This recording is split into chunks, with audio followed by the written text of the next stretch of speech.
Welcome to round 1 of Goat Local Duisburg.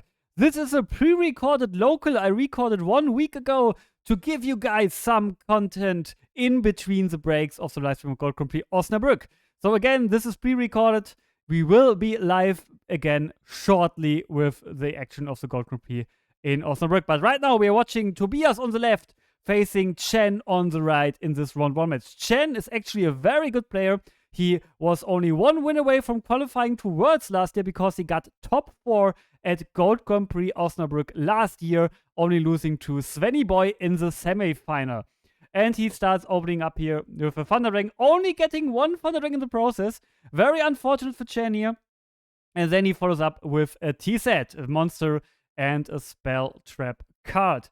And Tobias is playing the deck Chen lost against last year in the top 4. Reasoning Gate. Sacred Crane is attacking into Chen's Spy. Chen is on Chaos Turbo here. Same deck he played during his top finish. Interestingly, Chen does summon Spy in attack here, which is not optimal. Like, there are very few punishes for that, but there's no reason to not summon Spy in defense here. In my opinion, maybe he has a reasoning for it, which I just overlook here. But also, I've never seen someone in this scenario summoning Spy in attack. But yeah, that was his decision. And yeah, it doesn't get punished here. Tobias is not playing enemy controller. But yeah, that was also very unlikely. Breaker is summoned and the back row is popped. By the way, again, this maybe would have been a better play to not pop the back row because Chen does know his matchup now. He knows it's Reasoning Gate. And Reasoning Gate generally does not play Mirror Force in the main deck or any punishes for just attacking with Breaker over Crane. But then again, there are some Reasoning Gate players playing Mirror Force, so maybe Chen wanted to have a safe play here. And he also probably doesn't mind crashing his Breaker into Crane here because this would give him a Dark in the Grave. This was maybe also his reasoning. And he does just that and clears 2 tokens away as well. Tobias not with a really good play until now, but Reasoning Gate can pretty much explode at any moment. So it's still not over for Chen. He's never out of the danger zone. You are never out of the danger zone against that particular deck. This is what makes it so infamous and dangerous. Tobias is quite experienced with the deck. He's playing that for a while. I also played against him with playing that deck a few times. So yeah, he knows what he's doing with it. But let's see if it's enough to go through Chen here. Heavy Storm, definitely a good start. Being able to, snipe away 2 back rows, but one of them gets chained. It's the Book of Moon. Chen elects to not chain Rageki Breaks, so he values Thunder Dragon in his hand more than a token on the field, which is an interesting decision, but you can do some stuff with Thunder Dragon in hand. So, yeah, I get why he kept it. Book of Moon also pays dividends here because he gets to flip it up now to get a 3rd Spy out of the deck. Now, you definitely want to summon it in attack mode because you want to start applying pressure to Tobias. Against Reasoning Gate, you can't really afford to play slow. You need to put pressure on them as early as you can because the more time you give them, the more dangerous it is to play against them. 2 Spies, crashes of the tokens of Tobias, and the 3rd goes direct with an attack, dropping Tobias down to 5,400 life points, which is still plenty, but now Chen can take a good look at Tobias' resources in hand. We do see Jinzo, Demog, BLS, Book, and Lightning Vortex.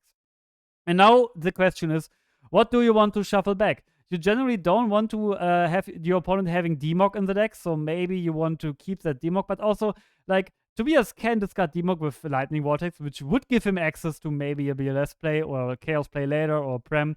And Chen is electing to shuffle back BLS, which does make sense because Tobias has a Light Engrave already. And if he doesn't shuffle back BLS, then Tobias can just discard a Dark with Lightning Vortex and has access to it. So very smart play by Chen here.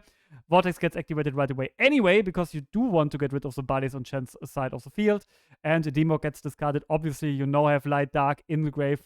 You definitely want to banish your Demog as soon as you draw a Chaos monster to get access to it with Dimension Fusion. And Chen finds a card destruction, getting rid of the last 2 cards of Tobias' hand.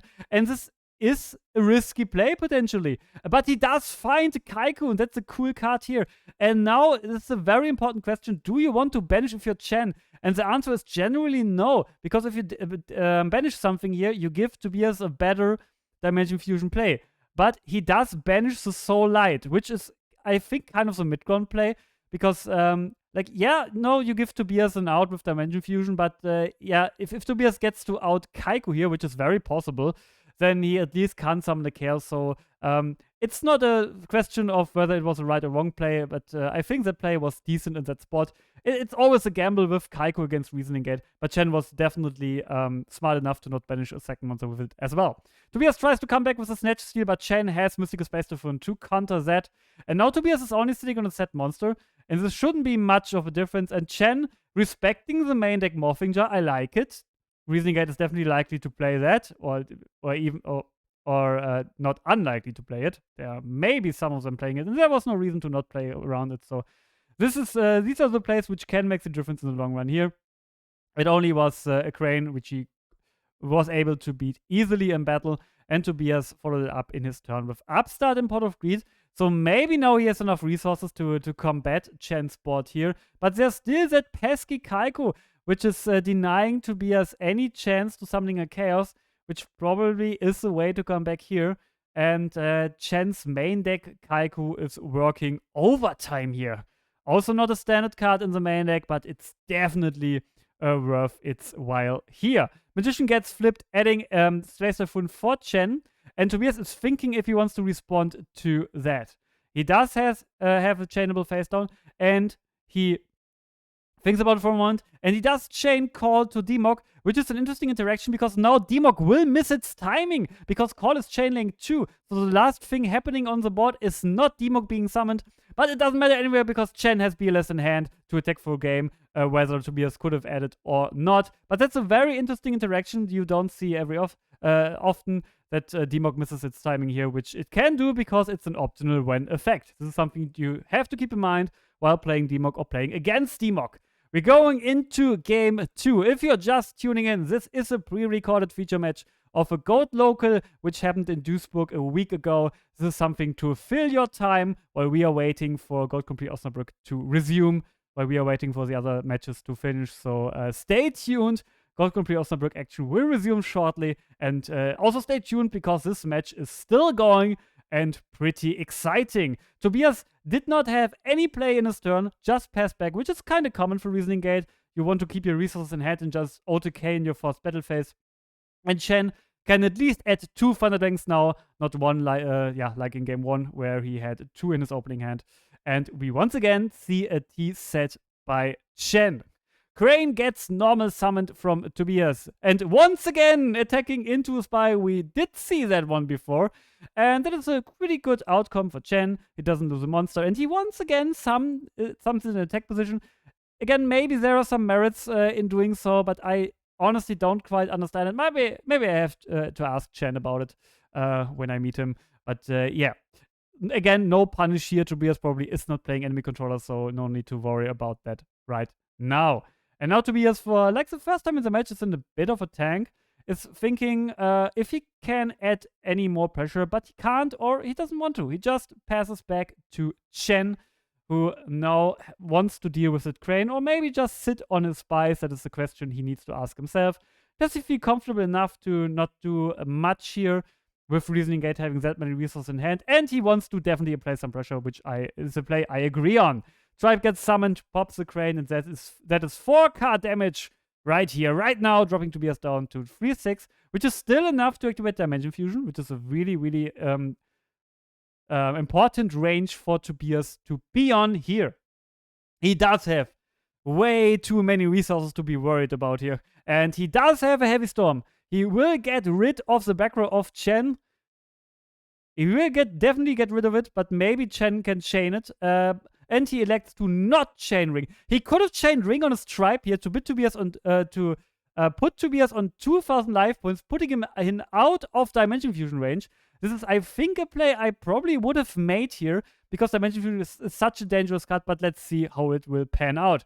Crane gets Tobias a draw after it was hit by Reasoning. Chen was calling 8, which is definitely the sound play. I always call 8 if I don't know where the Demok is, because you mostly get blowouted by it, so I definitely agree with that by Chen. And we do see the tribute summon of Parshad here from Tobias.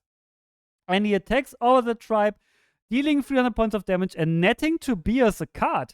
Parshot is not a card you see played often in Reasoning Gate. It generally gets cut nowadays, but Tobias wants to have him here, and it did do some good work here, getting rid of a tribe, which is annoying for Reasoning Gate, and also netting Tobias a card, which can be very valuable for a potential push in the future. Chen now is able to enter his turn, only one back on Tobias' side, and he switches his 2 spies to defense, sets a monster together with it, and passes here to Tobias. He's now thinking what to do, and he doesn't attack into the set monster because he's pretty certain that's the spy, because what else would Chen set here? You wouldn't set much else because you don't want to give your opponent a free draw. So smart to not attack here, and we do see Delinquent Duo, and yeah, that's a lot of resources in Tobias' hand. Can Chen hit something useful? Yes, he can. He can hit the BLS.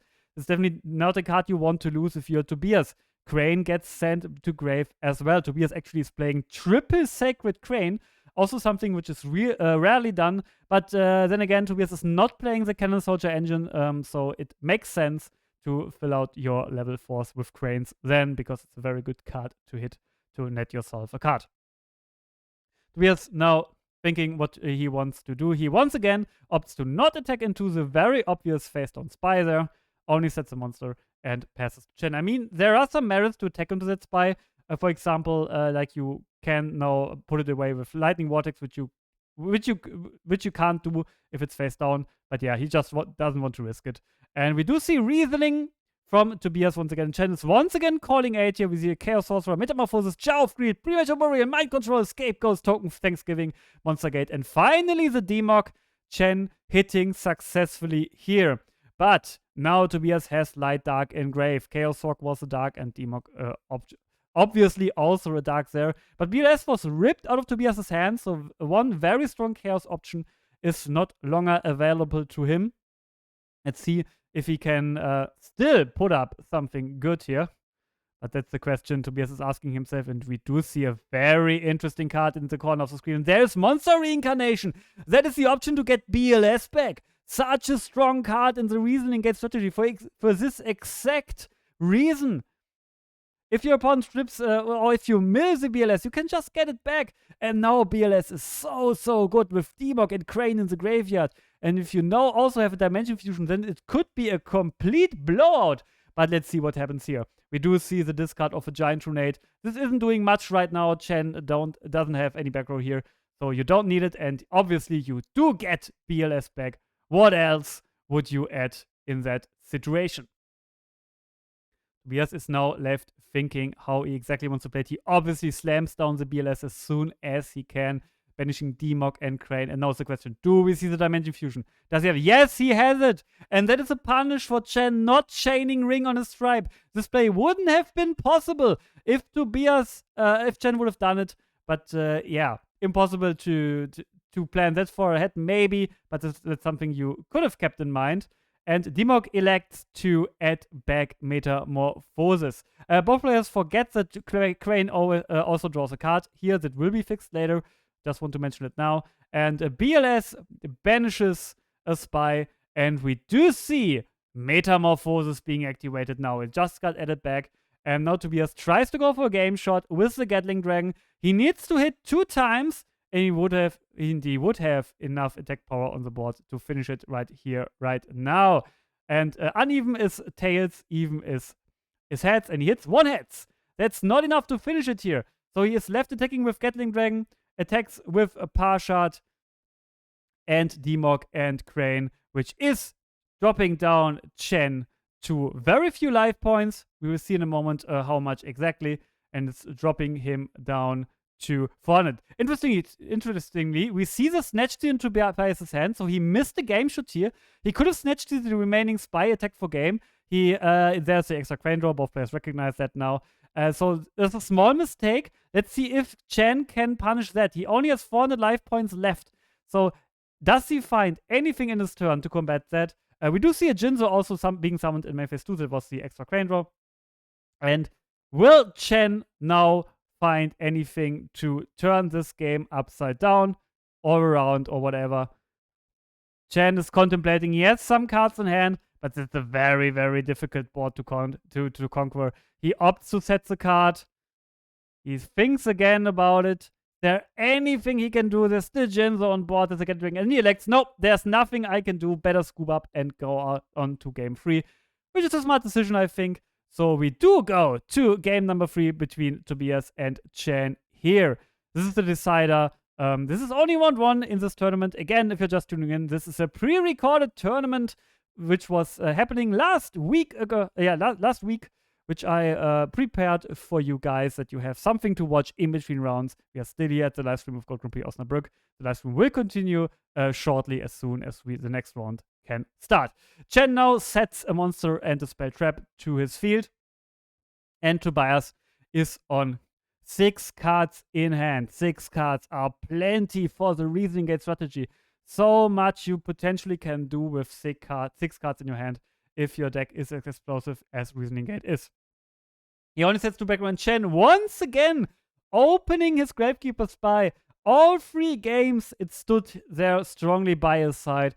Spy is a very, very valuable card, especially in this matchup, because it's defensively, it's a very important defensive option and a very important offensive option, because it's just 2-4 damage right there, or it would be 2-4 damage if Tobias wouldn't elect to activate Scapegoat on the attack. And we do see Chen clearing 2 away. There are some scenarios where you maybe want to leave all 4 on the board to prevent your opponent from flooding the field, but Chen wants to get rid of them as soon as possible. We also see a Tsukuyomi in Memphis 2 flipping down one of his spies, giving him the opportunity to flip it back face up again to summon the 3rd spy from the deck, which would be obviously very, very strong here. Tobias firstly wants to find another draw, and he does find the Reasoning.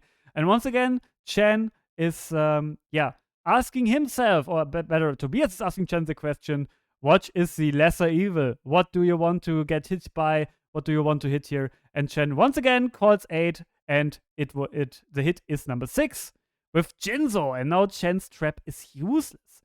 This could have been a huge hit here, and Tobias, unfortunately for him, doesn't have much follow-up, just attacks with Jinzo over the spy of Chen, leaving Chen on 6,800 life points. And this seems to be the end of the line in Tobias' turn. He is still thinking about any potential follow-up, and he doesn't seem to have any. Laying his hand face down, once again, thinking everything through. Is there something he can do here in Memphis 2? Is there something he wants to do? Maybe he just wants to sit on his potential OTK cards in hand and just let Chen deal with the board. And he elects to do the latter, passing to Chen, who now enters his turn and has to deal with that Jinzo, which is not an easy task for Chaos Turbo. He doesn't have Light in the Grave right now, so it can be impossible, but not for Jogan. What a card of the side deck from Chen. You rarely see Chaos Turbo side deck Jogan, but it pays huge dividends here. A random card gets discarded for Jogan's effect. It unfortunately was a BLS, but it doesn't really matter because you can get rid of all special summon monsters on the field. And that included both tokens and Jinzo. Jinzo got summoned by Reasoning. What a good Jogan.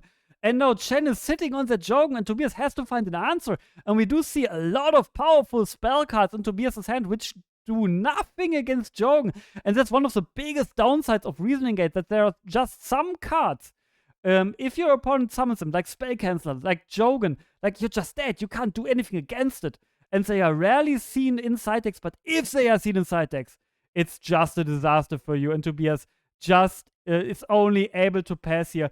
And Chen also still has Tsukuyomi in hand, which is such a good card in that spot because you can turn your Jogan on and off as many times as you want. So you can basically just turn your Jogan off, special summon again, then flip it face up again, turning it back on, denying your opponent to special summon. This is such a good 2-card combo, which may be too hard to overcome for Tobias here. And Chen is now thinking how he wants to use this combo to the fullest potential. And he does flip Spy. He doesn't want to flip the 3rd one right away. Sets his Jogan to defense, attacks with Spy, dealing some damage. And now we see Tsukuyomi in Manifest 2 only flipping the Spy face down. So he could have also, as I said, flipped Jogan face down, then flipped Spy, get a second one, and then turned Jogan to attack. But he elected to play it a bit safer here. No need to rush in Chen's position. He is in a very, very commanding spot. And he elects to just play it safe here. switching his Jogan to defense to make it not as vulnerable as it was before in attack position. Even though every monster Tobias plays is able to attack over Jogan, we do know he's playing triple crane and can attack over Jogan in attack and in defense at the same rate. But maybe leaving a 200 attack position monster is not the thing you want to do against Reasoning Gate in general, because opponent can deal a lot of damage over that. Tobias only has a back row. Really not much to be done here. It has to be such a desperate spot for you to face this Jogan. And we do see Raigeki Break sniping the Metamorphosis. This was just a bluff. Tobias really with nothing which is able to clear out anything here. And we do see the discard of Thunder Dragon from Chen, fueling his hand with 2 more. Not really that needed in that spot, but this also can be some much needed attack points. You could tribute it over Jogan for a game shot, for example, if you really need it. So not the worst top deck at all. And there we see Tsukuyomi turning off Jogan. Spy is flipped face up, getting another spy, and now, it can be special summon because Jogan is currently face down. Its effect is not applying, so Chen can special summon as much as he wants. And I can tell you, Spy is not the last special summon this turn, because Chen is now, using this combo to his full advantage. Banishing Light, Banishing Dark. There is a BLS in Graveyard, there is also Light, and we do see Chaos Hawk, flip of Jogan. That's not quite enough just yet. This is only, in quotation marks, 6,000 damage. Tobias is left on 600 life points, is now not in Dimension Fusion range anymore, and look at that board with the Jogan board. How do you want to deal with it? Is there any way for Tobias to get out of this? And this is what he has to ask himself right now. Is there any way to come back out of this very, very tough spot? He's looking at his hand. This is maybe the last look into his grave. There's really nothing you can find here which helps you. Again, Jogan, such a blowout. It's very unusual to use one of your side deck spots for that particular card, but if it is used correctly, and if it's used against the right matchup, it can just, win a game on its own. Like we are seeing here. I think Tobias would have been able to OTK a long time ago, and he just has to scoop it up. There is no shot for him to overcome the Jogan. Look at this hand. Pre-Major, Reasoning, Scapegoats, Chaos Rock, Monster Reincarnation. So many cards with which he can't out-Jogan. Snatch would have been a top deck at a later stage, but it was too late. Chen, with a convincing victory about Tobias, is moving on undefeated in this local at Duisburg. We still have 4 more rounds of this local coming up in the next break. So if you want to see who wins this one, definitely stay tuned. And generally, definitely stay tuned, because the live stream of Gold Grand Prix Osnabrück will resume very, very shortly with live matches from the latest German Gold Grand Prix.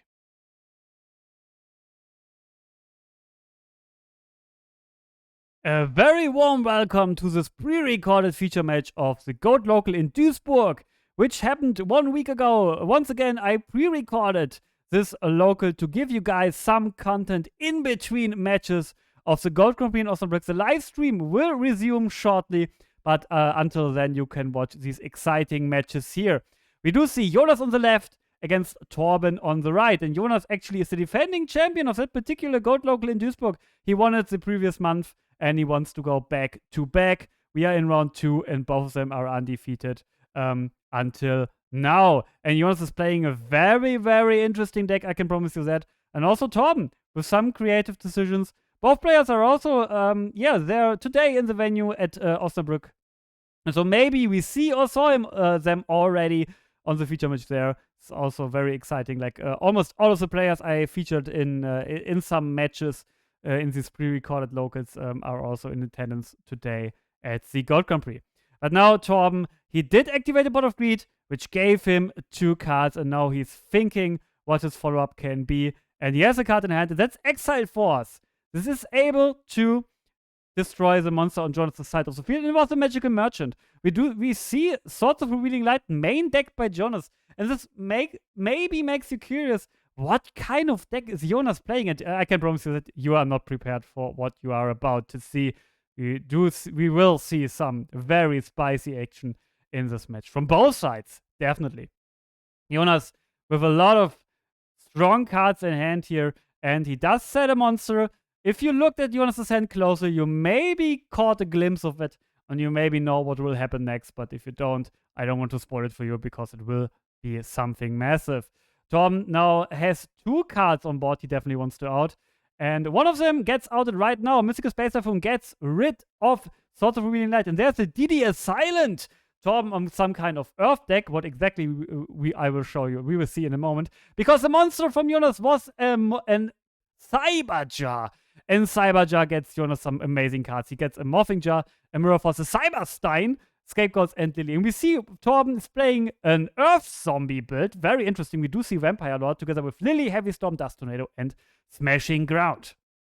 And Jonas is playing a Cyber Stein OTK, which is, a very wild list, definitely. It was, I think, built together with Lubu, which you may know from the Cyberstein server. And also, I believe that Psyde's build had some influence for it. Like, Jonas is a very big Psyde fan. Psyde, obviously, a very strong Stein player from Bulgaria, who you may have encountered on the ladder before or on some page 1 qualifiers or even in Academy League. Psyde is grinding very hard, and we will see some of his decks here in action, but Jonas made his very own build out of it. He sets 3 monsters, and Torben elects to not attack with Lily. There was a chance to maybe hit the Cyberstein. It was only 1 in 3, but he maybe could have took it because, if Jonas can get Cyberstein off here, it would be massive, especially with that Heavy Storm, which is coming down now. And Torben set a lot of cards here. Yeah, he had to set everything because he knew that Jonas had Morphing Jar face down. He couldn't really afford to not set it. He got blown out by Heavy Storm, but what else can you do in that spot? Archer gets summoned. Yeah, Amazon's Archer main deck. This is also something you don't see very often, but will see what this card does in the main deck in a few moments. Morphing Jar gets flipped and Torben loses Pyramid Turtle together with some other cards, which he would have needed for later, certainly. And now Jonas has so many resources, so you have to fear a massive OTK push here. But firstly, Pot of Greed gets Jonas some new cards. He's going up in cards in hand, and yeah, he has some massive cards in hand here. This will be hard for Torben to survive. We also know that Cyberstein is still sitting face down there. So let's see what kind of line Jonas can find here. And if you could have found it as well, you do see some cards in Jonas' hand. And we now see Flip Summon of Cyberstein. Also, Lily gets Flip Summoned, such a strong board already. And there's much more to come. 5,000 life points will be paid for Cyberstein's effect. And Jonas will now get a fresh monster out of his deck. It is Master of Oz with 4,200 attack points. Very, very massive. Last Will now gets activated. And that's the reason you play Amazon's Marcher in the main deck. It's a way to trigger your own Last Will. And it's so good in this, but Jonas clears his own board. Also takes some life points away from Torben, who's only at 6-8 right now. And Jonas gets Exiled Force. Exiled Force can get rid of Lily. And look at the board of Jonas. This is already more than enough damage. To close it again, like Jonas could do like 10k damage here right now. Because Archer can also still tribute itself and Memphis 2 to deal even more damage, but that's not needed. And this was a very, very swift, very convincing game number 1 for Jonas' Cyberstein OTK. Now the question is, how can Torben with his Earth Zombies come back from this devastating blowout in game 1? Again, by both players still undefeated, and both players still definitely wanting to win this. Once again, if you're just tuning in, this is a pre-recorded feature match from a GOAT Local in Duisburg, Germany, which was happening 1 week ago. We are here at the live stream of GOAT Grand Prix Osnabrück. I prepared these feature matches for you to give you guys some action to watch in between breaks while we are preparing for the next round to start. Rota, Reinforcement of the Army, is getting Torben a DD Warrior Lady here, which gets summoned right away and gets protected by 1 spell or trap and passes back to Jonas. And we do see Trap Dust Shoot and the full arsenal in Jonas' hand. We do see a Tribe, Exiled Force, Sinister Serpent, Last Will, Blade Knight, and Torrential Tribute. Really a really interesting build here from Jonas. You can't really make much of that. There is a Warrior Engine there as well, obviously. What an interesting build. What an interesting deck Jonas has chose to enter this local with. And so far, it proved to be the right decision while we see a monster being shuffled back here from Jonas, leaving him on Torrential, Blade Knight, Last Will, Serpent, and Exiled Force. So still plenty cards to deal with it, with that Warrior Lady. Let's see how Jonas can make a Cyberstein play here. He can Last Will, Exile Force, and then Cyberstein. He could maybe go into Last Warrior and hope that's enough. But that would be a really, really risky play. So he elects to just set a monster, also sets a back row together with it, and passes play to Torben. Torben still with a lot of cards in hand, and with the question, what does he want to do here in this exact spot? The Devour Lady can obviously out the set monster, which is most likely the Serpent. Torben knows, he has full information, he knows what Jonas has in hand, so he has to play around the Serpent, or maybe he has to consider playing around it if he wants to. Torben, a very deliberate player, so we will see some pauses for Fink here. He wants to make sure that he is making the correct play, and we obviously will see something happening with the Devour Lady. Yes, it goes to the graveyard, offering it as a tribute for Vampire Lord. Torben does here. Interesting decision, because you kind of have to expect the Sinister Serpent face down, but he doesn't really want to. Yeah, he doesn't need to deal with it, in his opinion. Just attacks over the Serpent, sets the back row, and pass is back to Jonas, who sees a new card, which will be revealed right away. It was Black Luster Soldier, because Torben found a second Trap Dust Shoot. And now we see Exiled Force, Last Will, Blade Knight, and Black Luster Soldier in Jonas' hand. Torben was not waiting for the standby phase here. He was flipping it in draw phase right away. Yeah, he could have given Jonas the option to get back Serpent, to maybe get rid of Serpent if Torben wanted to do that, but he figured he just flips it right away, which does give Jonas an interesting option, which I will talk about later. But now, let's see what Torben wants to shuffle back here. I think Exiled Force could be a good shuffle back here, because Jonas, could enable Last Will with it, but he elects to not do it. And now, I think the correct play is to not add back Serpent, because if you're not adding back Serpent, you could set Last Will and put Late Knight on 2k attack, doubling it with Vampire Lord, because Vampire Lord is a very hard card to get rid of, because if you destroy it by a card effect, it will just return itself back to the field. And you could deal with it with Blade Knight, but Jonas is adding that Serpent, maybe out of habit, maybe he didn't think about that option, or maybe he just thought, like, this is not what he wants to do. I mean, he could have even activated Last Will, then some Blade Knight double, and then get the monster with Last Will. There are plenty of options to do here. But, Jonas elects to just set his Serpent back again, giving Torben an option to make an aggressive play now. And an aggressive play is because we do see Graceful Charity being activated. And now, I have to admit to you guys, something unfortunate is about to happen. Like, I record these matches, and I'm obviously, I played right next to it, but I obviously was not watching it like a hawk the whole time. I was concentrating on my own match. And sometimes some weird stuff can happen when both players are not catching stuff. And we do see Torben now having a big think break. And you would assume that he is thinking about his discard targets for Grace, which would be the reasonable thing to think about. But we do see a small cut, but nothing happened in that because they just discussed the card effect. And now we see Storm setting a card. And probably a card he wants to discard with Grace, right? This should be, some players like lay their cards down before they discard them. Maybe he's thinking about the second card to discard here, which would be reasonable. But you're about to see something really crazy, because you see Torben just normal summoning Tribe here. And yes, I rewounded the match several times. Torben, in fact, did not discard for Grace here, which I've never seen happen before. I know Torben, it was definitely not intentional. I can tell you that. Besides that, no one would be that stupid to do that obvious cheat while the camera is rolling. Both players, and also Jonas didn't catch it. This was the most crazy part for me. Is that Jonas, he just torrentials here, which is not a good torrential because Vampire Lord can come back, but yeah, it's just like Torben just did draw 3 cards, and now is obviously in an amazing spot. And I kind of feel like this game is now kind of over, because a card which says draw 3 cards, period, is in fact pretty strong. Again, this definitely wasn't intentional by Torben. I know that. This is something which can happen in the heat of the moment. But yeah, I never saw it before. It's really crazy. Torben just simply forgot to discard with Grace, and Jonas was like not catching it at all.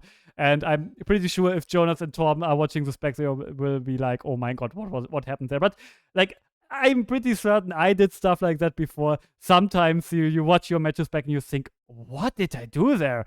And it's definitely one of the, situations. So Jonas attacked with Lily in Torm's ring.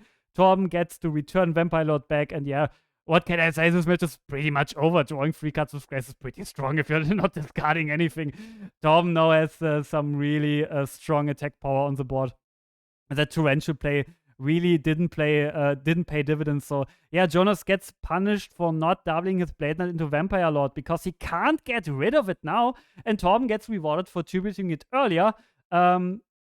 Even if the play looked a bit sketchy with giving up his Warrior Lady, but yeah, he knew what he was doing. He really wanted to stick his Vampire Lord to the field.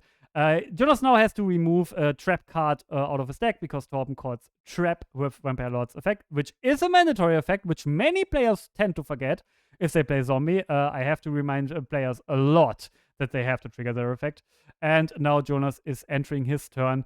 And is there anything he can do to the spot of Giant Red and Vampire Lord? We know about Exiled Force, we know about Last Will, we know about Blade Knight, and we know about Sinister Serpent. So there's quite some options, plus the card Jonas just drew, which he could use here to come back, but it's definitely an uphill battle, which is even more uphill because Tom didn't discard this card. I don't want to address it too much, but it's just so crazy and obviously that impactful in that match because, yeah, I mean, drawing 3 cards is pretty good. So obviously it has a huge impact on this game here. But yeah, I mean, it happened, so we move on. And moving on, Jonas is also doing here, tributing Exiled Force, popping that Giant Red. And Exiled Force is getting another card out of the deck for Jonas. But what can you get here? Maybe something to finally get rid of that pesky Vampire Lord, which is just sitting there and saying, ho ho, hi, I soak blood and I never die.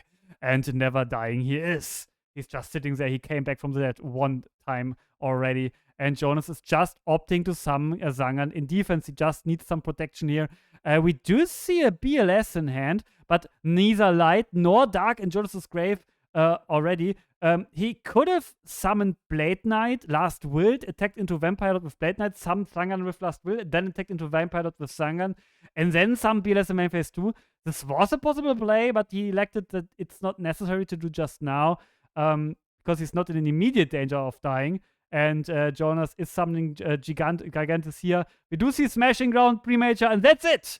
That is way more than enough damage to beat Jonas in this game where, yeah, it was kind of a bit screwed over the misplay which happened there. But let's move on. Let's go to game 3.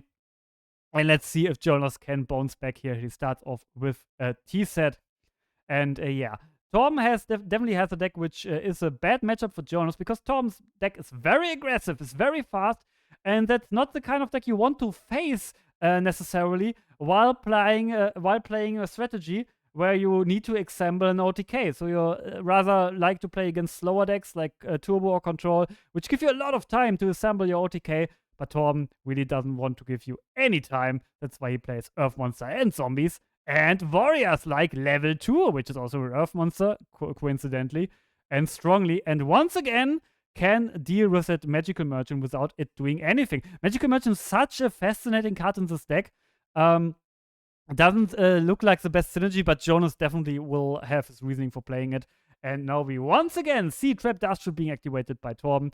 And we do take a good look at Rhoda, Morphing Jar, Metamorphosis, Cyber Stein, and Magician of Faith.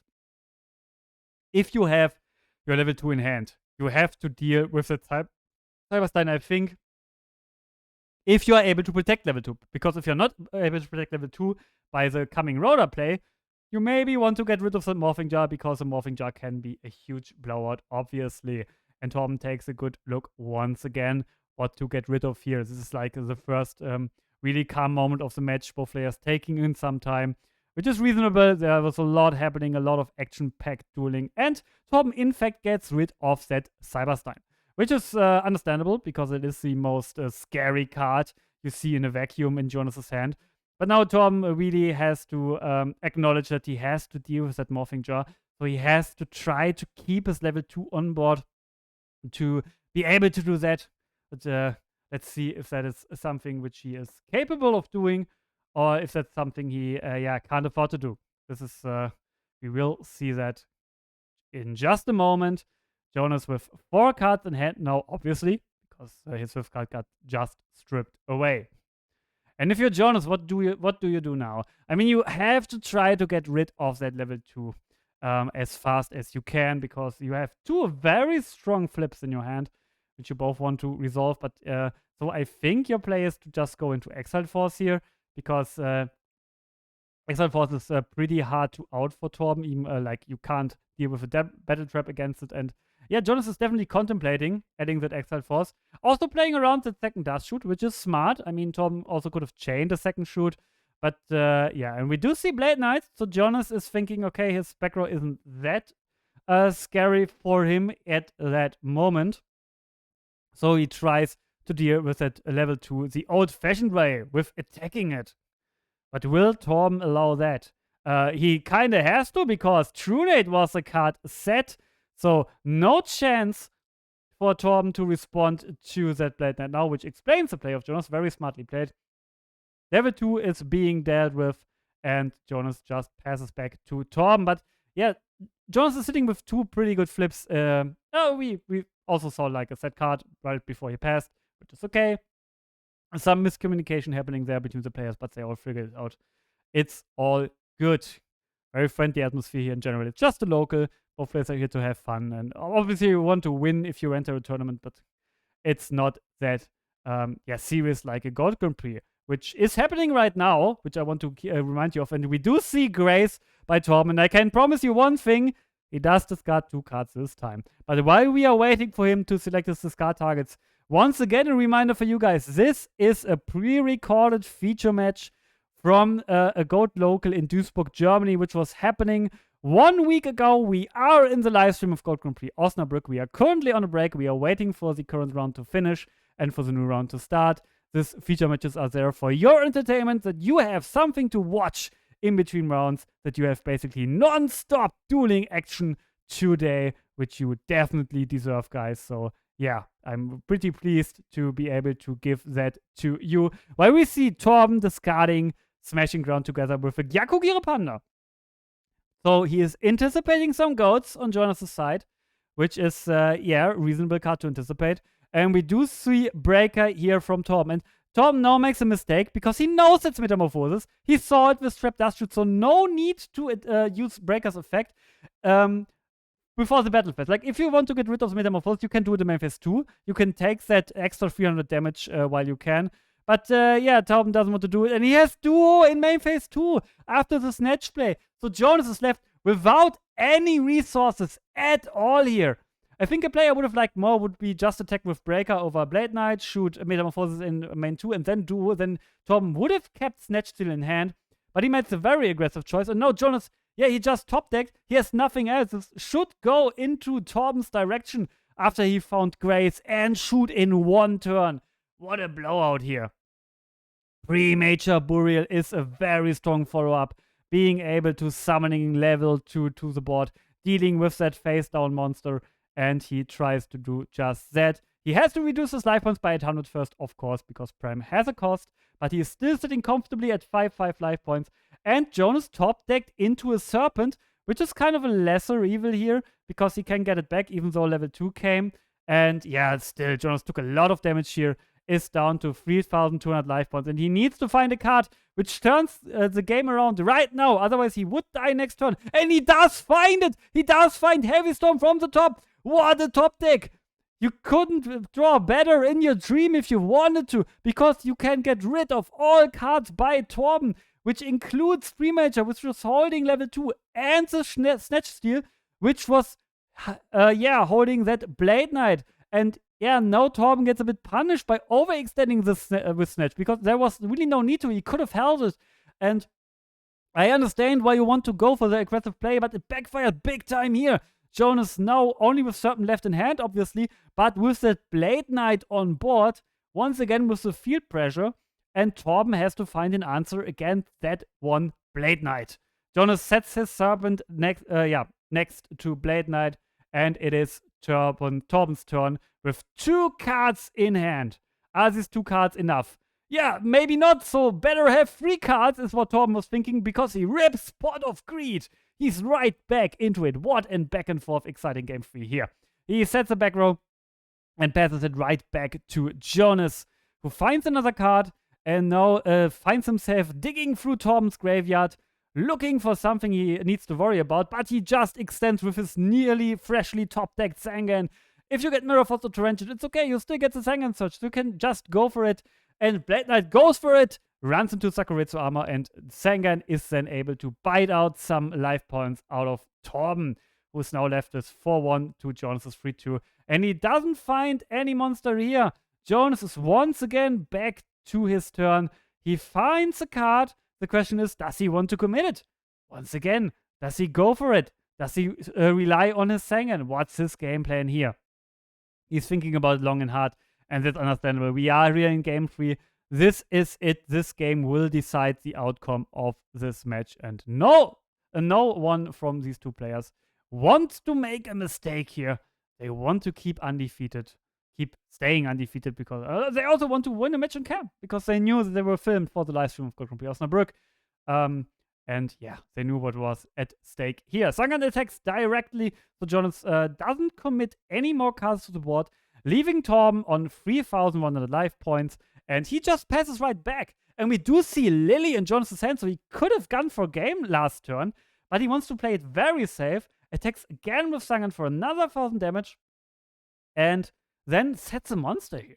He sets, I think he just set the Lily, so he wants to have another body on board. He wants to, kind of protect himself. I think you should have gone with Lily for it, because it's pretty obvious the Storm doesn't really have any background. If you crash into Torrential, you still get the Sangan Search. I think you're still good then. So maybe that's a bit too cautious from Jonas' side, but let's see how it will pan out. Didier Silent is summoned, attacks over the newly set monster, which is the Lily, which is now gone, which now can't be used anymore to, close out the game for Jonas, who is now entering his turn. He still has Exiled Force left, which is able to clear that Didier Silent, and Sangan once again will deal some damage. Now you could have thought about flipping Serpent here, because you would have put Torben into the range of one single Sangan attack. But I mean, you don't want to keep your Serpent in attack, I guess, because you don't want to risk it, losing it here. And now Torben is left with a really difficult decision. We do see Sakuretsu armor finally being activated. You really don't want to use it on a Sangan, but yeah, Torben felt like he had to. I think he should have waited 1 or even 2 turns more. But it's understandable that, he said it's enough. I can't take any more damage from that Sangan.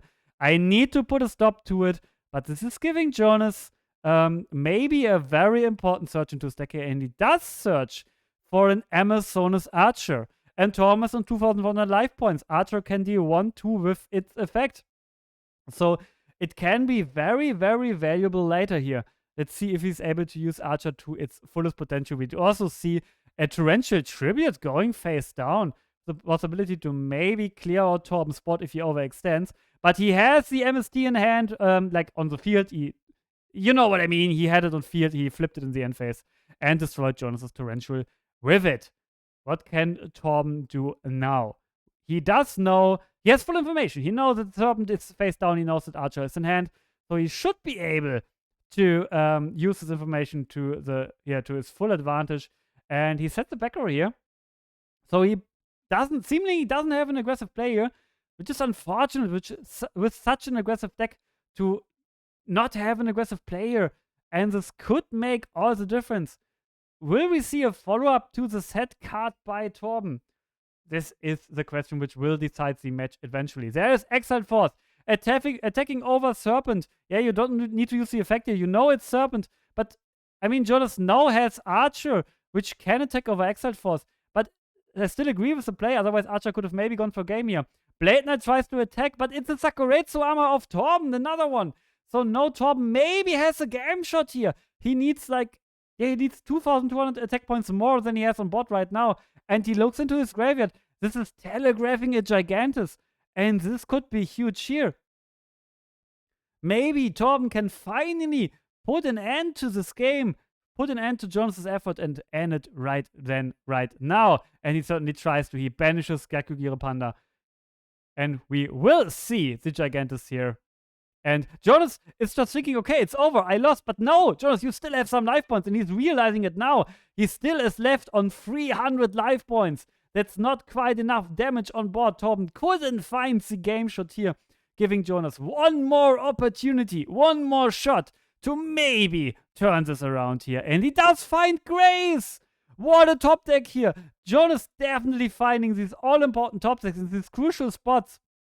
Is there something to turn this around? We do know he has Serpent in hand, so there's one easy discard card already. What will be the second? Which will be the second card to discard here? And can he find an out to the bot? And he discards Scapegoats, which is an amazing card in that spot, so he does need to have something else really good. And he does find the Zombira, which can attack over Gigantus, which is taking Torben's face down with him, so maybe Torben shouldn't have set the back row there.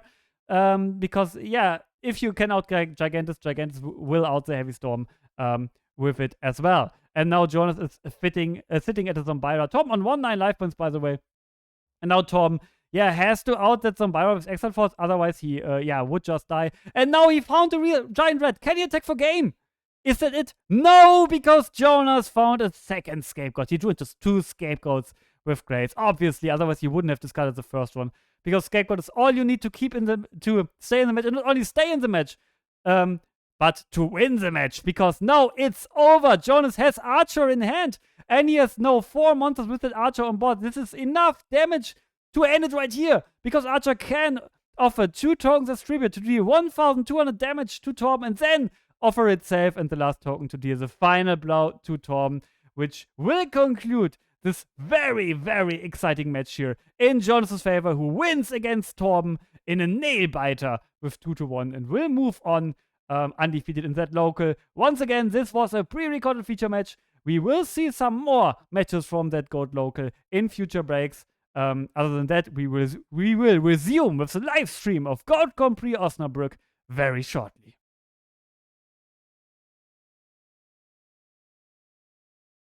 We are in round number 3 of GOAT Local Duisburg. This is a pre-recorded local tournament I recorded 1 week ago to give you guys some content in between the rounds of GOAT Grand Prix Osnabrück. While we wait for the remaining players to finish and the new round to start, you can watch some exciting Yu-Gi-Oh! GOAT games anyways. We have 2 undefeated players in this feature match. On the left is T Retro Games, and on the right is Chen. Both players are playing Chaos Turbo. We had Chen already in round 1, where he was able to defeat a Reasoning Gate deck. And Chen also is the top 4 finisher from last year's GOAT Grand Prix Osnabrück. So he's a very accomplished player here. And he got to go first. And he got to flip trap Dust Shoot, shuffling back the Gravekeeper Spy from T Retro Games, who is now left with 2 Chaos Sorcerers, a Sangan, and a Magician of Faith. Interesting decision that Chen was letting Retro Games keep his light in hand. So he might have a possibility to some Chaos Sorcerer later in the game, but let's see how this match progresses. Chen gets to flip his Gravekeeper Spy. T Retro Games would have had the opportunity to flip a Raigeki Break in his draw or standby phase, in Chen's draw or standby phase, but he opted to not do that, not respecting the flip, and Chen punishes him for that. He follows him up with an Upstart Goblin, smart play to resolve Spy first, and he gets rewarded with a Pot of Greed. That's a pretty solid start for Chen here, who can now start to apply some pressure to the life points of T Retro Games, who doesn't want to take both spies, so now he's activating Raigeki Break, which means in hindsight it was definitely the wrong decision to not flip break in the standby phase, but it could have been easily like a Sangan or a Serpent or another bait. That's why it's understandable that he waited with it, but it definitely backfired. The second spy still gets to deal some solid damage, and T Retro Game was able to dump his Sangan into the graveyard, so he only needs to get a Magician to grave now to make his Chaos Walk live, and he drew into a Breaker, which gets immediately Raigeki Break by Chen, who discards the third spy in the process. So he can yeah, do some more damage here now, especially because he set the Magician of Faith the turn before, which gets him to draw 2 more cards with Pot of Greed in his graveyard, and one of them is a Thunder Dragon, which he discards to add 2 new ones to his hand. Things are happening rather quickly in this Chaos Turbo Mirror match. Both players seemingly know what they are doing, but also Chen with a really dominating hand here. Not much to do for T Retro Games up to that point, and Chen gets in some quick, sweet damage, dropping T Retro Games down to 6,300 life points, who is now up again drawing a card, which is a Nobleman, which is able to banish the second Magician of Faith from Chen. That's pretty strong here that Chen had a second one, but T Retro Games found the out, and he's banishing his remaining copy of Magician of Faith. We obviously know that he has 1 remaining in hand. We also know the other 2 cards, which are 2 Chaos Sorcerer. So we do know the complete hand of T Retro Games, who now could try to summon his Magician and crash it into the Magician of Chen if he is afraid of maybe a Nobleman. But he elects to not do that and sets his Magician. If Chen has now a possibility to banish that Magician, then T Retro Games would be in a very awful spot with 2 dead Chaos Sorcerers sitting in his hand. So he's kind of gambling here, but he's that far behind that it kind of makes sense that you have to gamble at some point. And Chen, has no way to banish that Magician, so he just applies maximum pressure. 2-bit summoning a Thunder Dragon, attacking with Spy over Magician. Magician gets Retro Games back his Nobleman, only targeting Grave, and after that, Thunder Dragon attacks directly for some sweet damage. Now, Retro Games has a Chaos Sorc live in hand, which he immediately drops. Like, no hesitation. I mean, it's his only really valid play, so understandable that he does it here now. And he wants to banish that Gravekeeper Spy. He could have tried to attack to deal some damage here, but he wanted to play it safe, which also is very understandable. And now Chen gets to draw, checks his graveyard, has a lot of lights and darks in rare, and just, look what I've got here. BLS, Chaos Sorc, Tribe Snatch. He just shows it to T Retro Games, and he knows that there's absolutely no way that he's surviving that turn. And that was a very, very quick game 1 here in favor of Chen, who goes up 1-0. T Retro Games is able to open us up in game 2. And he is so by dropping a Thunder Dragon, getting him only 1 other Thunder Dragon out of the deck. So he opened with double Thunder Dragon. That's very, very unfortunate here, putting him at a disadvantage right away. How can he cope with this one? He can start with Duo, but we see a small sequencing error here. While dropping the Thunder Dragon, also adding only 1, he gave Chen very valuable information about his hand. So Chen knows now about 2 cards in Retro Games' hands, which is valuable information when he decides what card to discard. This is why you usually want to activate Duo first thing in your turn to give your opponent as little information as possible, because as I said now, Chen knows 2 of the 5 remaining cards in T Retro Games' hand, which is very valuable information. And he had to drop BLS, and he decides to voluntarily drop Snatch Steal. 2 very strong cards, and now Dust should reveal Sangan, Chaos Sorc, and Thunder Dragon. Retro Games wants nothing to do with it. Thunder Dragon shuffling it right back. But Chen is now has the possibility to activate Pot of Greed to find 2 new cards, which is obviously very, very nice. He can also apply some pressure with Sangan. And he draws 2 cards. And look, guys! The Dueling Book shuffling glitch in real life. Yeah, just kidding. He redraws into a Thunder Dragon, but I mean, he plays 3 of them, so the chances are pretty high that he draws into 1 if he has 2 draws. But I know that people like to complain about playing on DB. That it's a DB glitch if that happens. But hey, look, it can happen in real life also. Sangan is normal summoned and getting some damage in, biting a small portion out of T Retro Games life points here. Chen passes, and now Retro Games is it's his turn. Can he do anything? No, he just passes play. He has no possible play available to him, and even Chen is a bit he's flustered. He didn't really thought that he could just play here. He can now tribute his Sangan for a Thunder Dragon to get the Dark Engrave and also get the Search and get a bit more damage in. It's a very possible play here for him. Let's see if he wants to do that or if he just opts to do, use his normal summon for something different here. Very, he has definitely a very good potential place to his availability here. And he's thinking long and hard about this. It might seem like a simple game set, but he is in an advantage position, and he definitely doesn't want to lose that. And he elects to just attack with that Zangan, who again takes out 1,000 life points, and Retro Games is entering his turn. And he drops his mind control. Did Chen set something which was also? Yes, he set a Dekuichi. So Retro Games can now get back into this, especially with the graceful charity he picked up for turn. This could be the comeback which he desperately needs. And we see some very good discard fodder in hand.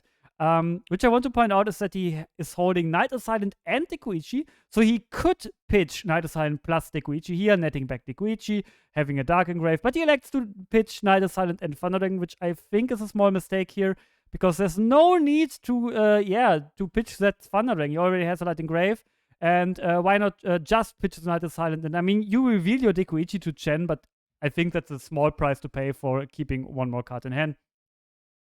Anyway, Chaos Sorcerer is dropped right away, banishing the Zangan from Chen, finally putting a stop to the little third-eyed Beaton. But then Retro Game Zangan comes out and says, hey, what you can do, I can do as well. And deals first blood to Chen in this entire match. This is the first time Chen is taking damage here in the entire match. So this is how dominating he was before now.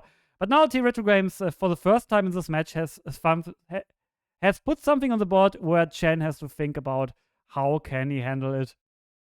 Obviously, you can attack with Dekuichi into Zangan, but you really don't want to do that. This is giving Retro Games a draw. So we see the Typhoon and break his chain to Dekuichi. This might be a good thing for Chen because Chen needed that Dark in the graveyard. He maybe was planning to tribute it for Thunder Dragon, but there's no need to do that now because he got the Dark in the grave for free. And I think it would have been the smarter play to not chain the Raigeki break. Not because the Thunder Dragon in hand is that valuable of a resource, but because you don't want to give your opponent that free Dark, which he otherwise had to earn, with either tributing it or sacrificing his battle phase with attacking into Chaos Hawk.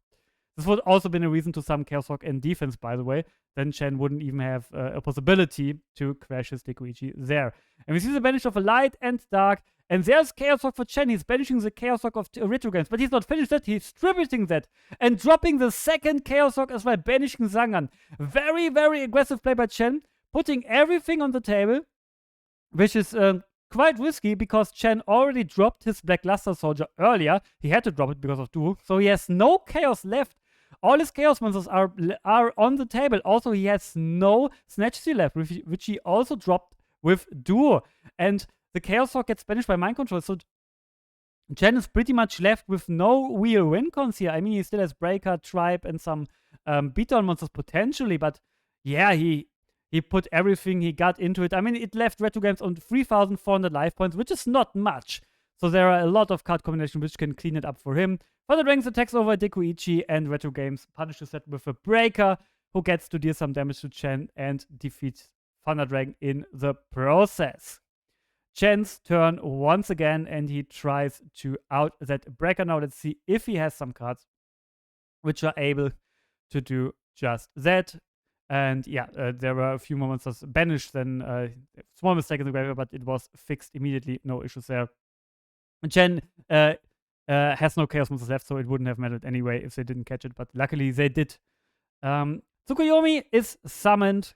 Set the Breaker, and Retro Games doesn't want to let that through. Books the Tsukuyomi in the process, which makes him able to out it next turn. Chen has no back row, so we know that Tsukuyomi is as good as gone.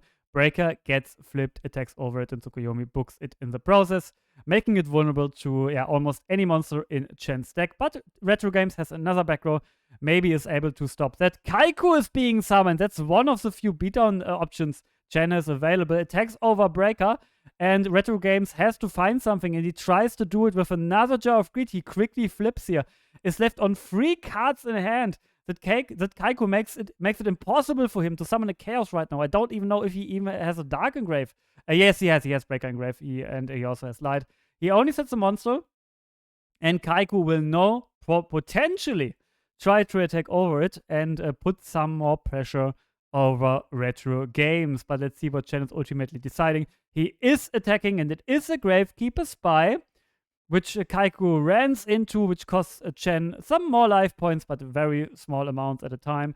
And Retro Games gets a second Spy out of his deck, filling his deck even further, and allowing him to keep some and establish some field presence. Nobleman gets activated, banishing the Magician by Chen, who loses his second copy as well. And Retro Games is forced to banish both copies left in his deck, so no Magician of Faiths for both of these duelists for the remainder of this match. It could be very influential, makes mind control significantly weaker. Also, Retro Games burned already through 2 mind controls, so it's an advantage for him. He sets a monster, and now Chen is again on the move. Does he have the ability to do something? He attacks with Kaiku into a Night Assaillant, which pops the Kaiku. So now Retro Games has the ability to drop a Chaos, and he has 2,400 attack points already on board.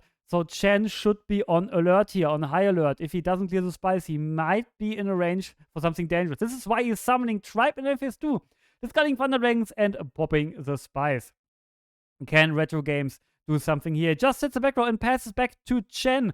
Retro Games is also only on 3-4 life, so another monster would potentially mean game over here for Chen. But if he has one, will he risk it? That's the big question. He's thinking about, he's contemplating his next move. He seems to have an option. He summons Kaiku. This is the exact game. He attacks, and Retro Games has only a Death Trap, does shoot face down, and Chen taking this Chaos Turbo Mirror match by storm. A very convincing victory.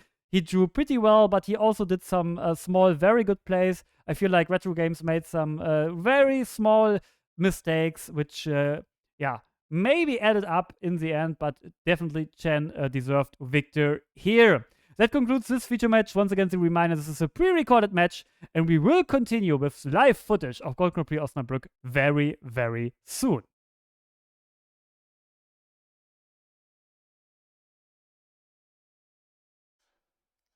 Welcome back to another pre-recorded feature match for the in-between time here in Gold Grand Prix Osnabrück. We have round 4 of the Duisburg Gold Locals between Jonas and Chen. And Jonas is the reigning champion from the Duisburg Locals, and Chen is no stranger either. He got top 4 last year in Osnabrück for the DGP, and we saw a good pot start on Chen's side and a humble T set after, and now we are seeing an Amazonas Archers on Jonas' side, and he goes for the attack into the set monster, it seems. And Amazonas Arches, into the Dekoichi, and we get a draw and a dark monster engrave, and 2 set cards. Okay, and we have an end phase Regeki break onto Scapegoats. Scapegoat with Amazonas Arches is not bad. Okay, then we draw for turn, add Serpent back, and Space Typhoon the other back row, which was a premature burial. And we go for Kaiku, and hit for 400 damage. 400 damage is right. And we got another back row, so it seems we got a maybe turbo on the one side, and then we got Last Will and summon Stein afterwards. For those of you who don't know how Last Will works, it's you have to activate the card, and the condition have to be met after you activate Last Will. So if you tribute the Cyberstein or stuff like that, and you get a situation where Last Will can be triggered, it has to trigger. Otherwise, the effect fades away. That's for the clarification how last will works in Goat format. And now we have a Ryo Senshi, which is not that strong, but of course it's good against the back row. And we have United We Stand on the Cyberstein, which now is strong enough to get over the Kaiku. And Ryosenshi also attacks. And now we are back in game. One card in hand left for Jonas. Chen has all the options. We still have a face down we don't know about, which is met by Tribe. Tribe is quite strong in this position because we have Serp in hand that doesn't really hurt, and the Night Assailant that does not trigger here apparently. And yeah, then 1,000 life points left, and that's game 1. So Chen with the first game advantage going into the second game, and now Jonas is going first, and we have to see how the OTK deck. Cyberstein is always an OTK deck, right? The OTK deck in form of Stein OTK handles going first, and it appears to be just a T set, which is not uncommon. You know that, I know that T set is definitely fine. And now Chen has to think, how does he prepare against the Stein OTK? And we start with Thunder Dragon. Thunder Dragon is always a good start. You definitely want the Thunder Dragon in your opening hand. And now with 2 Thunder Dragons in hand, you are definitely in a good position. Because now your Reiki breaks and other discard stuff is definitely live. And we got a T set as well. So what do we have here? I mean, oh, Magical Merchant, milling the Blackluster Soldier and adding the Scapegoats to hand. And now we have to see what we do here. Because, yeah, Merchant does not have that much of the attack prowess that other cards have. And, yeah, so do we have a possibility to set him again? Can we, I don't know, do we play Metamorphosis for like a tear play? We have to see. The Thousand Eyes Restrict would buy some time, and there is a Metamorphosis in. And we now get to see the Thousand Eyes Restrict that is buying a little bit of time. Do we have a back row to respond? No, we have not. I didn't catch the set card. It could have been a Night Assailant. Was it a Night Assailant? Maybe it was a Night Assailant. I couldn't quite catch it. But yeah, we have 1,000 Eyes in defense position. If you're just tuning in, this is a pre-recorded match for the time in between rounds at the GGP in Osnabrück. And yeah, we have Jonas versus Chen from the locals in Duisburg. Yeah, and Chen is just setting again. There's not much you can do against this 1,000 Eyes, I believe. And yeah, we have to see in Jonas' position how do we fare with our 1,000 Eyes on the board, and in Chen's position, how do I play around the 1,000 Eyes? Because as long as this flip monster is still equipped to the 1,000 Eyes, you can set more cards. but you run in danger of yeah, clocking your field and just getting other cards sucked in by the Thousand Eyes, getting equipped to it. Yeah, checking the graveyard. We have 2 light monsters in Jonas's graveyard, so there's no possible chaos play there. And we just have to wait and see how we break the defenses of the Chaos Turbo deck. And there is an upstart for an extra card to draw, because the turbo in the Chaos strategy comes from the amount of cards that are going to be drawn in the turn of one game. So the Dikoichi last game, who is drawing a card, Jar of Greed is another card that we can expect here, and there is a Snatch Steal that now gets to change the ownership of the Thousand Eyes Restrict, and we tribute it for a Thunder Dragon.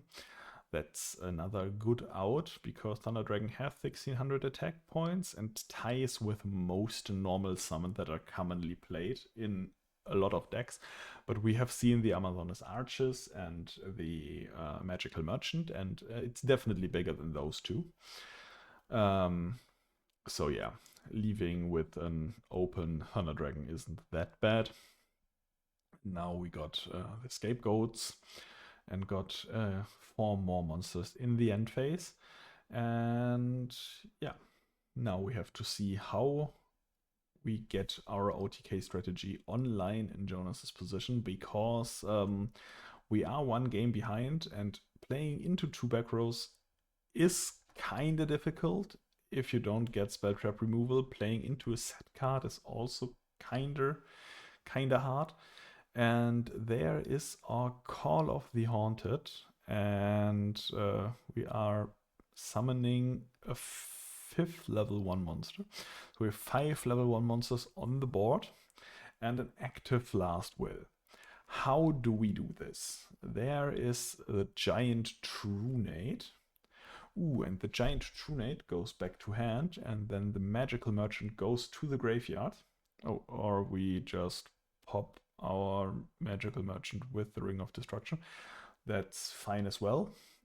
We have to see how we resolve. Yeah, Ring of Destruction definitely destroyed the Magical Merchant, which is not engraved. Yeah. Now it's right. Call of the Haunted should go back into the hand. No, I'm not quite sure about that at the moment. And there we have our Amazoness Arches with which clears our board of tokens and burns for a little bit of damage. And we still have our normal summon online. So yeah, we Nobleman the Set card, and it was the Sinister Serpent, which does not do much at this point. And we burn again with the Amazoness, and there is our Cyber Stein. We pay 5,000, and now we have to play something. Yeah, there's our koala guy, and he punches over the Thunder Dragon. And then we have 2 more attacks and a burn. Is it enough though? Or do we have... We still have only light monsters in grave, right? No, there was the one flip I didn't call. Yeah, okay. And it's enough. Okay. So Jonas got the OTK in return. The Giant Trunade was enough to get rid of the scary back row. And yeah, Chen is going first. Has the Thunder Dragon in hand again, which was a little bit of a... Yeah. He could break the Thousand Eyes Restrict restriction by attributing it. But the fact that he left him in a tech position was maybe his downfall, because wouldn't have been enough damage. And we got the discard of 2 more Thunder Dragons for the Graceful Charity and a Pot of Greed.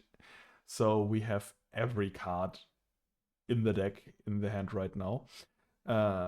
It's a really good first turn if you can discard Thunder Dragon for Graceful and then get to activate Pot of Greed right behind. So yeah, playing for the 2 back row cards. So 2 possible traps. And we play into the Nobleman. There seems to be no spies in Jonas's deck, but Chen has to get rid of his spies. He's playing a package of 3 spies. There are... some time ago there was it was common to only play 2, but some turbolists play 3, some play 2, and this seems to be 1 for 3, and there is a Magician of Faith that got targeted, and yeah. So we are losing Magician of Faith on both sides. It seems Jonas only losing 1, and Chen also is losing 1 Magician of Faith. So we get some hand knowledge in some capacity for both players, because running only 1 Magician of Faith seems kinda uncommon. So yeah, we have some presumed hand knowledge, not confirmed hand knowledge. And yeah, now Chan has to play through a T set and establish some kind of board that is not losing against the normal summon of the Cyberstein or the activation of Last Will. And we get our Raigeki Break on the set card, and it is a Trap Dust Shot, which is not going to resolve because we played around our hand card limit and have the Magician of Faith that was presumed knowledge. No, it was a targeted set card, and we get rid of the Nobleman of Crossout, which gets rid of the Magical Merchant. So not that many flip monsters left for Jonas, and we got Tsukuyomi to reset the Magician of Faith, and now we are back even. And we have to think about how do we get rid of the Tsukulok here, and we have a Last Will and Amazonas Archer. And yeah, we just attack. Attacking is a valid strategy, but 2 back rows are... one of them had to be live. It was a Book of Moon, which now is definitely... Possessed Dark Soul. That's a crazy card. Yeah, we have to get rid of the Tsukuyomi at this point, I think, because the value it generates is really good at this point. But we decide to get rid of Tribe Infecting Virus. I'm not quite sure about the defense on the Amazonas Archers, but maybe he can't clear the... we can't clear with Magician of Faith, but we do get access. Okay, we decide to go for Pot of Greed and not for Nobleman. Nobleman would have gotten rid of... okay, we have less than 1100 defense. So, okay. Then why did we get rid of Tribe Infecting Virus? I'm not quite sure. I am just asking questions, and slowly but surely Jonas is getting chipped away. We are drawing 2 cards. Oh, we are going for Graceful Charity at this point. Yeah, there are a lot of draw cards. This is definitely a turbo play. And we can discard our Sinister Serpent and an Upstart. Okay, yeah, we discard an Upstart. There is no... we activate another Upstart. yeah, there's no point in... and we opt to not draw for the upstart. But yeah, we just drew so much. We are in a generous mood donating a life points here.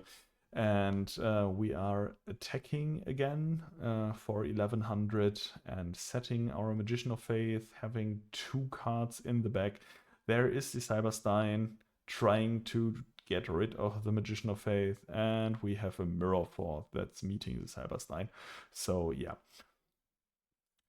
What is left in the tank for Jonas? How do we get rid of the Magician of Faith that's generating so much value here on Chen's part? We have the Tsukuyomi in hand, which is always recycling the Magician of Faith. We have another Graceful Charity. As our good friend DJ Khaled said, we just activate another one. And he is making true of that statement. He is just activating one Graceful Charity after another. And yeah, the Magician of Faith here definitely put in a lot of work for Chen to get rid of the Cyberstein strategy from Jonas. And there we have the Breaker, which, yeah, tries to get rid of the last card between Jonas's life points and Chen's field. But the Scapegoats are buying another turn for Jonas, and yeah. Now having 2 monsters on the field, good on Chen's part. If you're just tuning in, this is a pre-recorded match from the Duisburg Locals from last week. Jonas versus Chen here, and now we got a Snatch Steal on the Breaker, I believe. And yeah,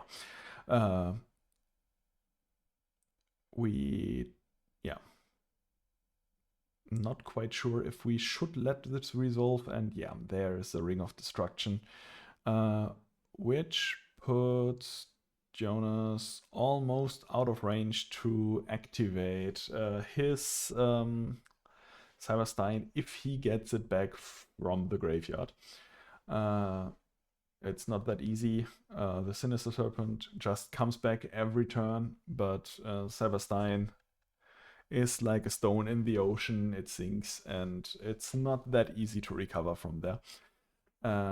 So now we have the Magician of Faith still in hand. We still have a Tsukuyomi in hand, but yeah, Possessed Dark Soul is just taking control of the tokens, and now we are going for the 1000 Ice Restrict. We are playing to get rid of every card that Jonas has. No cards in hand, no cards on field. There needs to be a miracle for Jonas to come back in this game. I didn't quite catch what the stolen card was.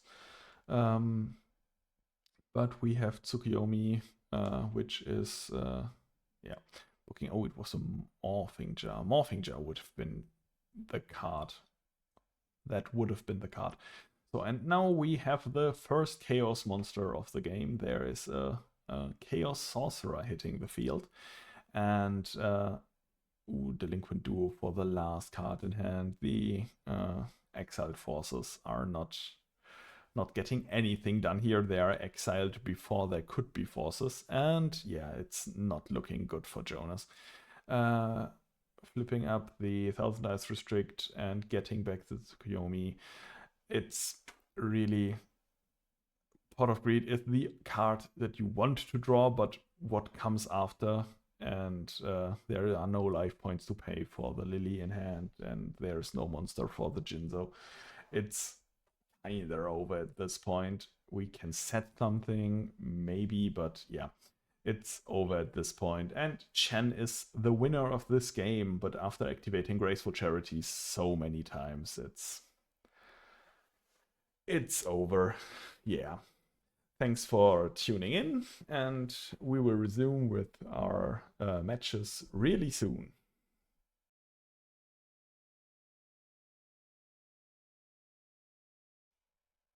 Welcome to another round of the Duisburg Locals pre-recorded.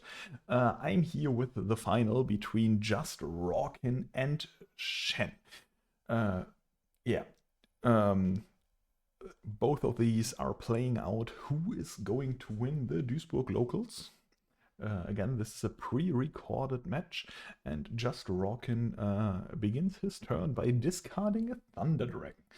So we have a chaos strategy on the side of Just Rockin that we just spotted.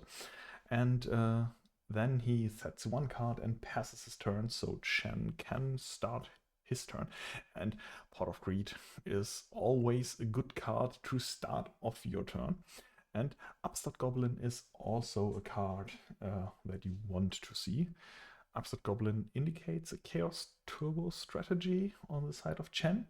And we start by drawing a lot of cards. Hence the turbo in the name. But Pot of Greed is always played by everyone. And now we are setting a monster. And do we set? Yeah, there's the back row. The T set. Classic opening in the goat format. And yeah, Just Rockin now draws his hand and gets the Trap Dust Shot. And we see the two Thunder Dragons, a Magician of Faith, a Black Luster Soldier, Metamorphosis, Mystical Space Typhoon, and the Mirror Force. And now Shen has to make the big decision. What do we shuffle back? And it seems to be the Magician of Faith, the only playable card on Just Rockin's side. Now, everything he can do is just set a back row cards and playing into the Heavy Storm. So he opts to not do that, and then we get to flip the Magician of Faith for another Pot of Greed. And what's better than one Pot of Greed? Obviously two Pot of Greeds. So now we have a lot of options on Shen's side, I believe. So no hand knowledge on the side of Shen. And Just Rockin loses his back row, but it's a scapegoats, and we are losing two scapegoats in the battle phase because Magician of Faith is not the strongest card, but it's stronger than a scapegoat token. And Just Rockin draws in an unknown card and no second Trap Dust Shot to keep the hand knowledgeable. And yeah, now we have to think, what do? We have a play with the Thousand Eyes because we have the Metamorphosis in hand. And we also can play around the back row because we have the Mythical Space Typhoon. But what do we want to do now? We have the options. Still only Light Monster in grave with the Thunder Dragon. And nothing else you can do. Obviously, there's an unknown card that could be a game changer, but everything we see here is just, yeah, and the Heavy Storm. Heavy Storm for the one back row instead of the Mystical Space Typhoon, so we want the reactability. And there's full hand knowledge again. Yeah, we are grabbing the Breaker, so we have a big Thousand Eyes. And it's a Japanese Thousand Eyes, indicated by the box in the bottom right, where the attack and defense points are, or the kanji in the name, but most importantly, the little attack and defense box in the bottom right. And now, yeah, Just Rockin gets in for a little swing over the Magician of Faith, and Chen, obviously with a lot of cards in hand, and a semi-loaded graveyard. There's a light monster. Light in both graves. And if the Thousand Eyes gets outed, there is also dark in both graves. So chaos plays are on the horizon for both of these.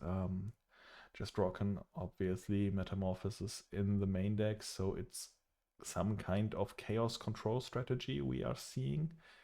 And yeah, against the Chaos Turbo on Shen's side, now we have to see how do we play out this situation on Chen's side. Thousand Life Restrict has the lingering effect that you cannot attack or change your battle position. So you can't just play a monster that's stronger and push over it. And you also cannot just get rid of the token. We now play around the Mirror Force, and we get our light and our dark, and we play around the dark monster in the grave for just Rockin.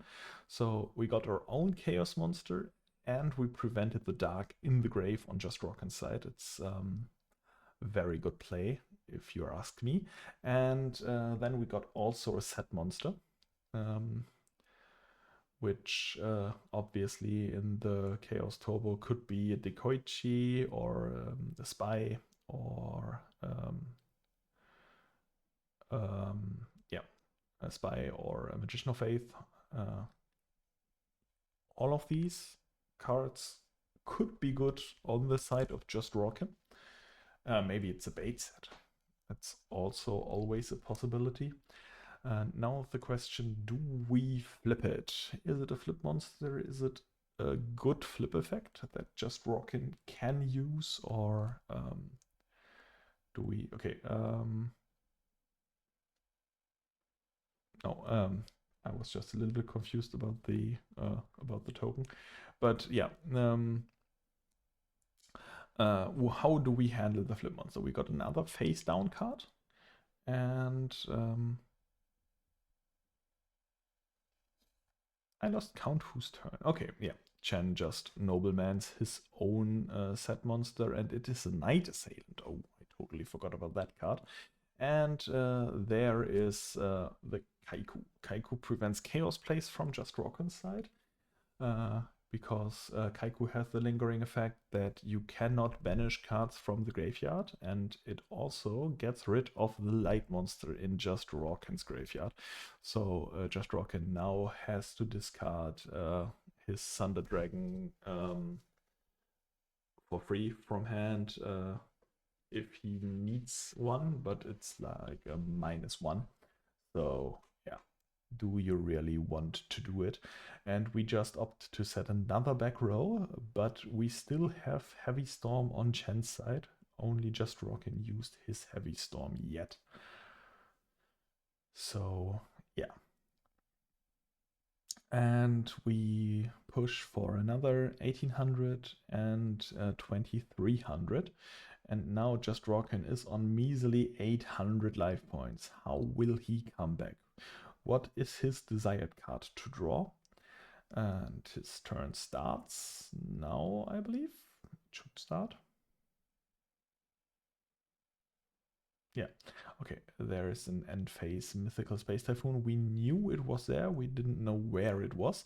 And Pot of Greed is always a card you want to see if you are in a dire position. And Jar of Greed is also a card that could get you out of a dicey spot. So yeah, now just Rockin has his 3 cards, and nothing is keeping him from getting back into the game. We set 2 cards in the back row. Mirror Force is already out. Do we don't have Torrential. There are other Scapegoats. Yeah, Scapegoats will buy another turn. And we are immediately losing 2 because there are 2 attacking monsters. And just Rockin sits behind his 2 tokens on his 800 life points.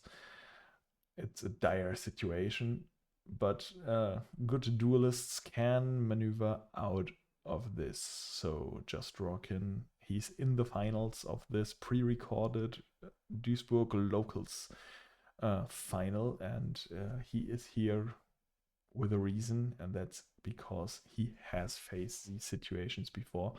We are getting rid of the token with the Ring of Destruction, so we can creature swap and give an attack position token to Chen's side of the field. We are getting the Kaiku, and there is no back row, so we clear the token for 1800 damage, and yeah, there are no monsters in Chen's graveyard that could be banished. But now we have the problem that there is a big Kaiku that can, yeah, just run over a big Chaos Sorcerer that just can. Okay, we tribute the Kaiku for Thunder Dragon in defense position to preserve some of our life points. 800 is a tough spot to be in because your eventual Premature Burial, for example, can't be used, and the Delinquent Duo is also a card that's very hefty. And yeah, there we get rid of, and yeah, there is set Delinquent Duo that's too pricey to activate. So Shen takes game number 1 and is in a comfortable lead, playing his final game. And we have Thunder Dragons again from Just Rockin', and he fumbles his mind control out of his deck. Yeah. It seems you have to be quite nervous if you're down a game in the finals of this pre-recorded Duisburg Locals for in-between rounds here for the GGP in Osnabrück. If you just tuned in, both of these duelists have a shot to win last week's pre-recorded final, and yeah. Upset Goblin draws into another card on Chen's side, and he now has to think. Last game he started with 3 new cards in hand, now it's 1 new card. And how do we respond against the 2 back row cards? And he opts to go for Sangan. Sangan is always a pretty safe option because he plays very well into opposing back row, trading into other useful cards, but it's only a Jar of Greed, and he trades even better in that. So we set a fresh card and pass our turn, and in the end phase we Dust Tornado a Trap Dust Shot. That's unlucky, because now it would have been good to have hand knowledge or other. Yeah, it was a new card, yeah. And now we get rid of Spice, and we see that both players are playing Spice, and seeing on how many Spice are removed, we see how the hands of both players might be looking, and they both banish 2 Spice. So either both of them have a spy in hand, or they're just playing 2 spies. Yeah, deck space is tight, and you have to cut somewhere. And yeah, sometimes 2 spies are enough, or the 3rd spy is a card that you maybe can ditch in the mirror match and find better options in the sideboard. We just saw the mind control of Just Rockin' for game number 2. That's a popular side deck card. And now Just Rockin' draws another card for turn. The Nobleman has only 1 left, so we have to see how Just Rockin' answers the set monster. And Zangan is also always 1 search away, and it's a Magician of Fate that gets stolen with the mind control. But there are not that many targets left for Just Rockin' to get back. It's just a Nobleman. Not that Nobleman isn't good in this specific matchup, but it's like a 2-edged sword, because you banish your own flip monsters as well, so you have to use caution in these matchups where you play similar monsters than your opponent. And now we use the trap infecting virus to just push over the Sangan, and Sangan gets us a Tsukuyomi, which has multiple applications in this situation. You can either flip your Magician of Faith back down to get your one spell card engrave. I just can't recall what it was. Or you obviously can also get rid of the trap infecting virus, because the 1100 attack points stat on Tsukuyomi is quite nice, because 1000 defense is a very common stat line, especially for the 1600 attackers like Trap Infecting Virus, Blade Knight, or Breaker, which Tsukuyomi can just take over. And now we flip the Magician of Faith face down, get our Upstart Goblin back, so Just Rocking gets up to 7000 life points, and we draw another card. Yeah, Chen still needs to find the turbo elements of his Chaos Turbo strategy, because Upstart Goblin is not that great of a removal card, but the Chaos Sorcerer is obviously a good removal. Banishing the Tribe Infecting Virus, removing it from play, and yeah, making more space on the field for all the sorcerers and spellcasters on Shen's side of the board, which would be quite the treat for a Tribe Infecting Virus. Okay, yeah, Chen just swings in, and after calculating how much life points they are losing and gaining, yeah, math is complicated, and if both players keep track, there might be miscommunications. But it's important to note your life points correctly. It makes playing much easier. And now Chen gets his Tsukuyomi back in a couple minutes. Yeah, sets one card and passes on an open Magician of Faith in attack position. And there's a Raigeki break on the face down in the end phase, pitching another Raigeki break, if I recall correct. Oh no, he discarded the Thunder Dragon. My bad. Tribe Infecting Virus is indeed banished. Good catch there. And now Just Rockin has 5 cards in hand to beat a Chaos Sorcerer and a Tsukulok, which both of these are kind of tough spots individually. And oh my god, that Pot of Greed. I've never seen a card played faster in my life than this Pot of Greed. It was one motion, drawing and playing it. And of course, where one Pot of Greed is, there's also a Graceful Charity. That's they are always glued together. You feel me, right? And yeah, now Chen is really close of winning these pre-recorded Duisburg Local finals, discarding the Sinister Serpent and an unknown card, getting the Heavy Storm to clear the back row, losing the Magician of Faith in the trade due to Ring of Destruction. Lost Art promo there on the side of Just Rockin with the grenades on the ring. And yeah, now we have the Chaos Sorcerer that's attacking into said Magician of Faith, getting back Mind Control. Mind Control is now an immediate out to the Chaos Sorcerer in Just Rockin's turn.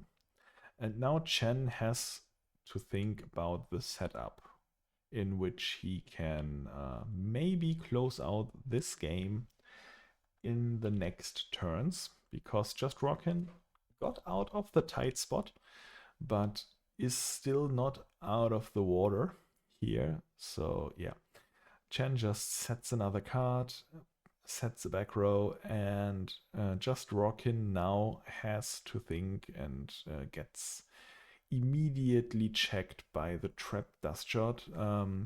We see a Thunder Dragon with the Black Luster Soldier and a Sinister Serpent. Also Mind Control, Nobleman, and Creature Swap. So normal summon, Therp, and Creature Swap is a play. I'm not quite sure about the dark count in the grave, so maybe just shuffling back the Serpent is a play. If there are darks, obviously getting rid of the Blackluster Soldier would be a good play, but yeah, the Sinister Serpent gets shuffled back into the deck, so no creature swap shenanigans here. I mean, you could like mind control, flip, gain advantage, and creature swap then to get the Chaos Sorcerer and get an attack. And it seems like that's the line just Rockin decides to play. Do we get a good flip effect here? That's also something that you have to account for. Get like a mandatory destroy effect from the Night Assailant. It's bad. So now we get Tsukuyomi. And Tsukuyomi is obviously also a bad target because it goes back to hand in creature swap. If you creature swap it, so getting the set Chaos Sorcerer is a good defensive option for just Rockin here. Giving Chen the Tsukuyomi back to hand, obviously. Chen now, again, having a lot of options. Very versatile Tsukuyomi there.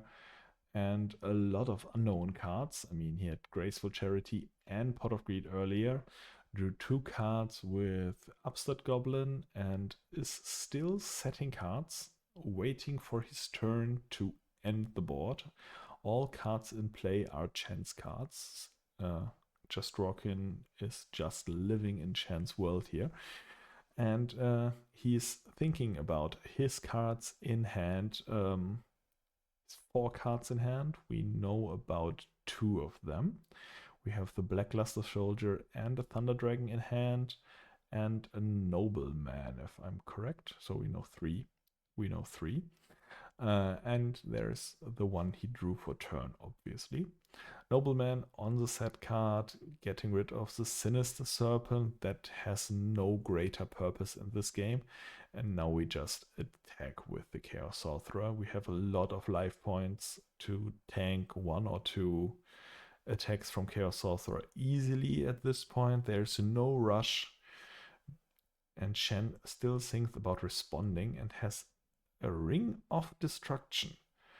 So we are using our precious life points to our advantage here and responding to the battle phase of just Rockin by just tanking the 2300 and dealing them back.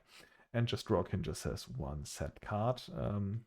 It's obviously the new card because everything we knew about our monsters at this point, and we are destroying the set Metamorphosis with the Breaker and swinging in for 1600, 1400 left for just Rockin, and Pot of Greed is always coming in clutch in these dire situations for just Rockin. He just needs to find the 1 card that saves him, and it does not seem like he found it immediate out, so now he has to think about how do we play this situation.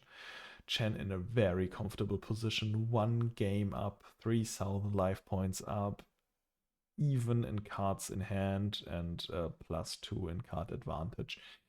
A loaded graveyard. It's really no dark monsters to be seen on just Rockin's side, and the Breaker is just staring him down. What do we do here? Just Rockin just casually setting 1 monster. Also has to be 1 he drew with Pot of Greed, but not that much pressure. We are attacking with the Tsukuyomi. It's a Sangan, and Chen gets the win. So Chen won the Duisburg Locals pre-recorded match here, and the live broadcast will be continuing soon. I hope you had fun and will continue watching the GGP here in Osnabrück, the Goat Grand Prix. Hey, du hast es bis in die Endcard geschafft. Dankeschön, dass du dir mein Video bis zum Ende angeguckt hast.